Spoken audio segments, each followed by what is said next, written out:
How to give lecture as a graduator. How to give lecture as a graduator.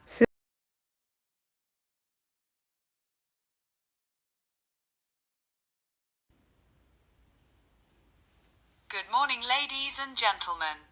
It's a great honor for me speaking here with you. All. I can't express how happy I am for all these what I have been dreaming for. It was not an easy for me and for the other graduators. But first thanks to Allah and second for my parents who were there with me, the endless support. Good morning, ladies and gentlemen. It's a great honor for me speaking here with you. All. I can't express how happy I am for all these what I have been dreaming for. It was not an easy for me and for the other graduators. But first thanks to Allah and second for my parents who were there with me, the endless support. Good morning, ladies and gentlemen. Subax wanaagsan, mudanayaal iyo marwooyin. It is a great honor for me. Farxad bay ii tahay. Me speaking here with you. Inaan inta idinkala hadlo dhammaantiin. I can't express. Ma qeexi karo how happy I am. Saan u faraxsanahay. For all these dhammaantood. What I have been dreaming for iyo waxaan ku riyoon jiray. It was not an easy. Maysan fududeen for me aniga and for other graduates iyo qalinjabiyaasha kale. But laakiin first thanks to Allah. Mahad oo dhan ugu horeyn Allah u sugnaatay. And second for my parents. Marka labaadna waxaan u mahadcelinayaa waalidiinteyda who are there with me with the endless support. Kuwaasoo ila garab taagnaa caawinaad aanan dhammaad lahayn. Subax wanaagsan mudana iyo marwooyin. Farxada ii tahay maanta inaan hortiina ka hadlo. Ma qeexi karo sidaa u faraxsanahay maanta. Ilaa intaas waxaan ku taamaye. Mana aysan sahlaneyn aniga iyo qalinjabiyaasha kale.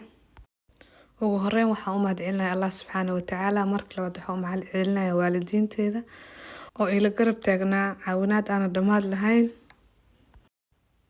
And the encouragement and telling me not to look back. Keep moving, you can do it. Yes, the third one I would like to thank for my teachers who have been handling my trouble with their patience. Thank you, teachers, for understanding me. And last, I would especially to thank my classmates. And the encouragement and telling me not to look back. Keep moving, you can do it. Yes, the third one I would like to thank for my teachers who have been handling my trouble with their patience. Thank you, teachers, for understanding me. And last, I would especially to thank my classmates. And the encouragement iyo dhiirigelinta and telling me iyo ii sheegeen not to look back inaanan dib u eegin. Keep moving, hore u soco. Ay igu dhaheen you can do it, waad samey kartaa. Yes, the dirty one. Midda saddexaad, I would like to thank. Waxaan jeclaan lahaa inaan u mahadceliyo for my teachers, macallimiinteyda who have been handling kuwaasoo xamilaya my troubles dhibkeyga with their patient. Kuwaasoo u dulqaadanaya dhibaatadeeda. Thank you, teachers. Waa mahadsantiin macnayaal for understanding me. Saad ii fahdeen. The last one, ugu dambeyntii, I would especially like to thank. Waxaan si qaas ugu mahadcelinayaa my classmates, ardayda wax isla baranayne.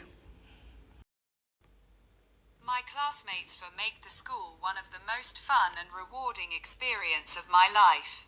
Thanks for all of you for listening me with respect and those who make this great preparation. That's all. Thank you. My classmates for make the school one of the most fun and rewarding experience of my life. Thanks for all of you for listening me with respect and those who make this great preparation. My classmates for make the school one of the most fun and rewarding experience of my life. Thanks for all of you for listening me with respect and those who make this great preparation. My classmates for making the school one of the most and fun rewarding experience of my life. Ardayda aan isku fasalkanahay oo ka dhigan iskuulka mid ka mid ah waaye aragnimadii ugu xiisaha badnaa nolosheyda. waa mahadsantihiin dhammaantiin saa ii dhegeysateen ee qadarinta ku jirto iyo kuwa soo abaabulay ama sameeyay diyaariyay ama abaabulay xafladan waa intaas oo kaliya waa mahadsantihiin dhammaan haddaad ka heshay muuqaalka like dheh subscribe channelkii saar commentigana nigala arko waqtiyaa la soo geliyay